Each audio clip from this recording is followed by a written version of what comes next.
Batter Joe Root ಭರ್ಜರಿ batting ಪ್ರದರ್ಶನದ ಬಲದಿಂದ ಇಂಗ್ಲೆಂಡ್ 3ನೇ ಟೆಸ್ಟ್ ಪಂದ್ಯದ ಮೊದಲ ಇನ್ನಿಂಗ್ಸ್ನಲ್ಲಿ ಮೊದಲ ದಿನ ಉತ್ತಮ ಸ್ಥಿತಿಯಲ್ಲಿದೆ.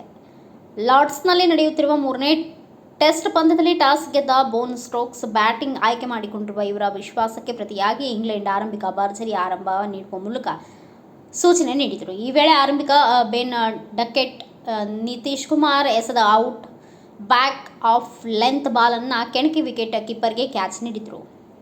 ಜಾಕ್ ಕ್ರಾಲಿ ಸಹ ಇದೇ ಓವರ್ನ ಕೊನೆಯ ಎಸೆತದಲ್ಲಿ 18 ರನ್ ಬಾರಿಸಿದಾಗ ನಿತೀಶ್ ತೋಡಿದ್ದ ಕೆಡ್ಡಾಗೆ ಬಲಿಯಾದರು. ಇಂಗ್ಲೆಂಡ್ 44 ರನ್ಗಳಿಗೆ 2 ವಿಕೆಟ್ ಕಳೆದುಕೊಂಡು ಸಂಕಷ್ಟದಲ್ಲಿದ್ದಾಗ ಭರವಸೆ ಆಟಗಾರರಾದ ಓಲಿ ಪೋಪ್ ಹಾಗೂ ಜೋ ರೂಟ್ ಆಧಾರವಾದರು. ಈ ಜೋಡಿ ವಿಕೆಟ್ ಬೀಳದಂತೆ ಕಾಯ್ದುಕೊಂಡು ಬ್ಯಾಟ್ ಮಾಡುವಲ್ಲಿ ಸಫಲವಾಯಿತು. ಟೀಮ್ ಇಂಡಿಯಾ ಹಾಕಿಕೊಂಡ ತಂತ್ರವನ್ನು ಮೆಟ್ಟಿ ನಿಂತು ಬ್ಯಾಟ್ ಮಾಡಿ ರನ್ಗಳನ್ನು ಕಲೆ ಹಾಕಿತ್ತು.